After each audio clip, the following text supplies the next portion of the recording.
Hello students, welcome back to my channel.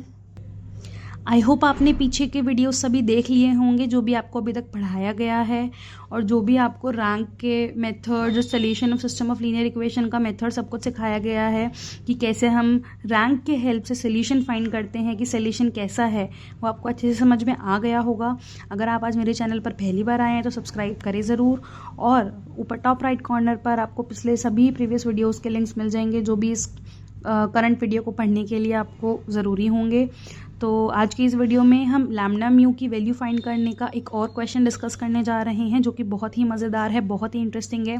अगर आपका rank एकदम क्लियर है और नॉन होमोजीनियस सिस्टम के लिए हम रैंक के बेसिस पर कैसे सोल्यूशन निकालते हैं वो एकदम क्लियर है, तो आप बहुत अच्छे से इस क्वेश्चन को समझ पाएंगे। तो चलिए शुरू करते हैं। देखो क्या कह रहा है, determine the values of lambda and mu such that the system, ये जो सिस्टम है इसका वही नो सोल्यूशन, यूनिक सोल्यूशन और इनफाइनाइट सोल्यूशन के लिए वैल्यू बतानी है। तो हमने क्या पढ़ा था, हमें दिख रहा है सबसे पहले तो कि ये जो सिस्टम है ये कैसा है।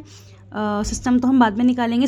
इक्वेशंस कैसी हैं हमारी, नॉन होमोजीनियस इक्वेशन है, बिकॉज ये जो पूरा का पूरा बी है, इस पूरे के पूरे बी की वैल्यू कैसी है हमारी, नॉन ज़ीरो वैल्यू है। तो यानी कि ये जो पूरा का पूरा इक्वेशंस है ये हमारी नॉन होमोजीनियस इक्वेशंस हैं। तो अगर हमारे पास नॉन होमोजीनियस इक्वेशन है तो सबसे पहला टास्क हमारा है ऑगमेंटेड मैट्रिक्स बनाना और उसको एक्लॉन फॉर्म में कन्वर्ट करना। तो देखो एक्लॉन फॉर्म को हम कैसे कन्वर्ट करेंगे, फर्स्ट एंट्री नॉन ज़ीरो होनी चाहिए और उसके नीचे की एंट्री ज़ीरो होनी चाहिए, second diagonal entry non zero, नीचे की एंट्री ज़ीरो। ये सब एक्लॉन फॉर्म में हमने बहुत डिटेल में और बहुत अच्छे से डिस्कस किया है।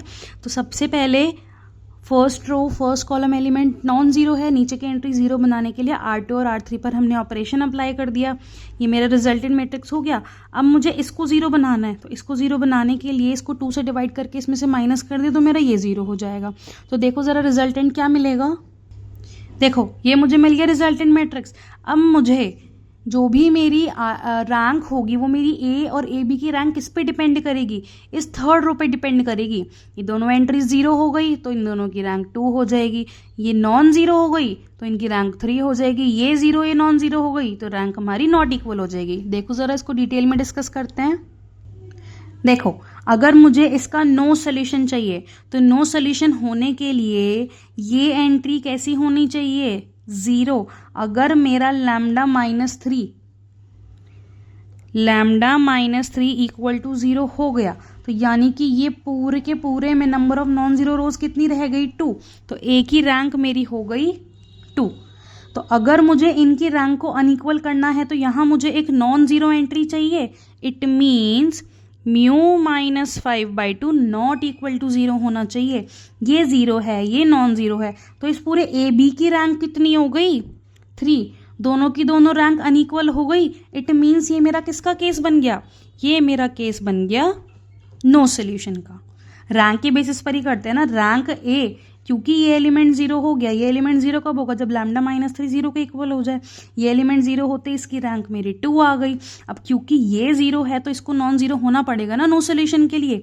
ये नॉन ज़ीरो कब होगा, जब ये मेरा 5/2 के अलावा कुछ भी हो जाए तो ये नॉन ज़ीरो है, इसकी रैंक 3 मिल जाएगी, रैंक अनइक्वल हो गई तो नो सोल्यूशन बन गया।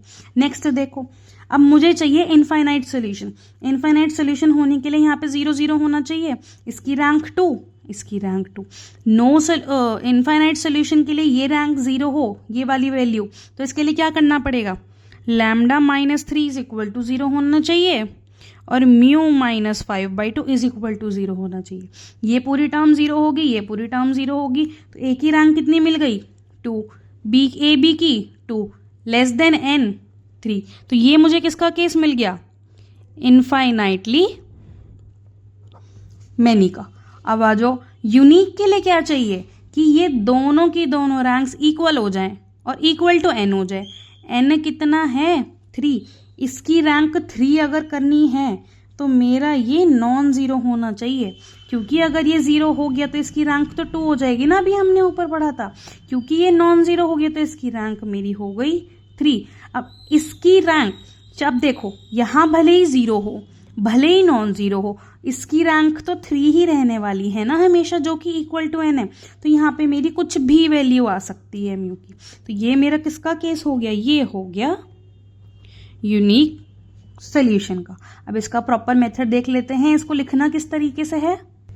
ये देखो, ये मिला था ना रिजल्टेंट मैट्रिक्स। अभी हमने क्या पढ़ा कि अगर मुझे नो सोल्यूशन चाहिए तो ये एंट्री 0 होनी चाहिए, ये एंट्री नॉन जीरो होनी चाहिए। तो ए की रैंक 2 मिल गई, ए बी की रैंक 3 मिल गई, दोनों रैंक अनइक्वल हो गई तो इसका नो सोल्यूशन मिल गया।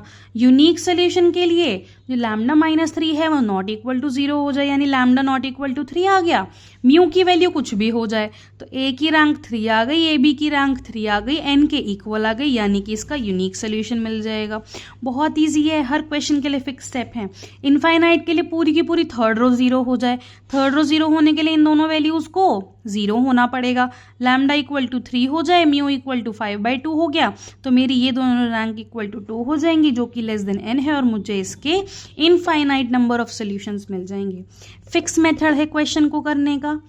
इक्वेशंस दी हुई हैं, एक्लॉन फॉर्म में कन्वर्ट करो। रैंक तुम्हारी सिर्फ लास्ट रो पे डिपेंड करेगी, वो कब 0 हो रही है, कब नॉन जीरो हो रही है, उसी के बेसिस पर हम पता करेंगे कि रैंक इक्वल आएगी, अनइक्वल आएगी, वहीं से लैम्डा म्यू की वैल्यू निकल जाएगी। बस रैंक अच्छे से क्लियर होनी चाहिए कि क्या रैंक होने पे यूनिक सोल्यूशन मिलता है, किस रैंक पे इनफाइनाइट मिलता है, और किस रैंक पर नो सोल्यूशन मिलता है। तो इस टाइप के क्वेश्चन में कोई भी प्रॉब्लम कभी नहीं आएगा। ठीक है, आई होप आपको आज का वीडियो समझ में आया हो। अगर आपको आज का वीडियो पसंद आया हो तो लाइक करें, शेयर करें, सब्सक्राइब करें, और कमेंट करके ज़रूर बताएं कि आपको वीडियो कैसा लगा। और नेक्स्ट वीडियो में हम इसी टाइप का एक एग्जांपल और डिस्कस करेंगे। उसके बाद हम होमोजीनियस इक्वेशंस पर आ जाएंगे कि अगर मेरे पास इक्वेशंस होमोजीनियस है तब हम सोल्यूशन किस तरीके से फाइंड करते हैं। तब तक के लिए पढ़ते रहो, मस्त रहो। थैंक यू, मिलते हैं नेक्स्ट वीडियो में।